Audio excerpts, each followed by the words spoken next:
al-Assad. Let's talk about Russia's new role, what's going on, the U.S. strategy. The Texas Republican Congressman Mac Thornberry is joining us. He's the chairman of the House Armed Services Committee. Mr. Chairman, thanks very much for joining us. You're well briefed on what's going on. What is Russia doing now, launching these airstrikes north of Damascus in Homs, an area where there apparently aren't a whole lot of ISIS troops? Yeah, Russia is there to support Assad. And it's very clear that even though he is a murderer, has used chemical weapons against his own people, Russia sees them as a proxy, an ally to be supported against all enemies, whether it's ISIS or whether it is the more moderate forces that we're supporting. So I think you're seeing a weak, inadequate U.S. policy towards Syria merging with a weak, inadequate U.S. policy that's not working against ISIS, and it's creating this vortex, and U.S. national security interests are falling down into it.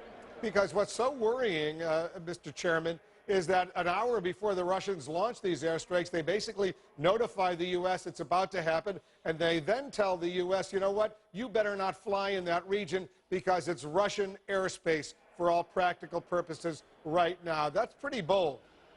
It's very bold, but remember, this is not out of the blue. They have been increasingly bold over the past few years, not only in Ukraine, but with the submarine routes, the airplane routes that they have taken very close to some NATO forces and to some NATO countries. So they have become increasingly bold, and nothing ever happens. So it really does go back to that old line that people attribute to Lenin, probe with a bayonet. When you encounter mush, continue. If you hit steel, stop. That's what Putin's doing.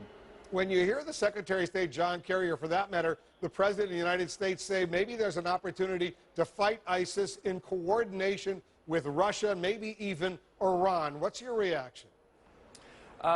Despair, because basically what that means is our Secretary of State is willing to turn over leadership in the world to a coalition of Russia and Iran to back up Syria.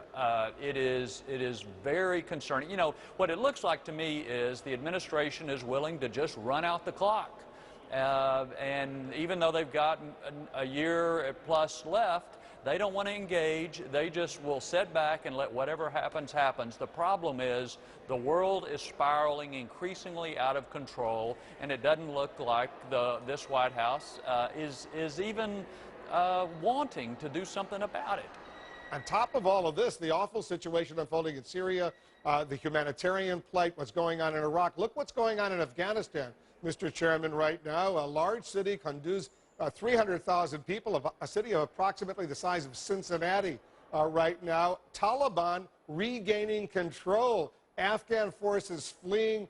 Thousands of civilians evacuating, getting out of there right now, despite the tens of billions of dollars the U.S. spent in training these Afghan troops. How disheartening is that to you? Well, it's very discouraging. I was interested in your conversation with Ambassador Crocker a few moments ago. Remember, and I think he's exactly right, this is headed towards another situation like we had in Iraq. Remember that the military had a plan for how many people they wanted to stay in Afghanistan to provide this advise and assist mission. The White House didn't want to do that. They insisted on getting below 10,000 people. I was in Afghanistan earlier this month. Most of their advising is now done from Kabul over a video conference. Well, you can't really see what's happening on the ground when you're doing it over a computer monitor. And so I'm afraid we have, again, cut too fast, too far, and the Afghans were not ready to take up the full mantle of their security responsibilities without us being there to help advise them. And I hope they can turn it around. I think it's very important for our security that we help them turn it around. Huge challenge for the Afghan security forces, for the U.S., for the NATO allies who are still there, and as you say, about 9,800 U.S. troops still, as we speak, in Afghanistan. Mr. Chairman, thanks very much for joining us. Thanks for having me. Mac Thornberry is the chairman of the House Armed Services Committee.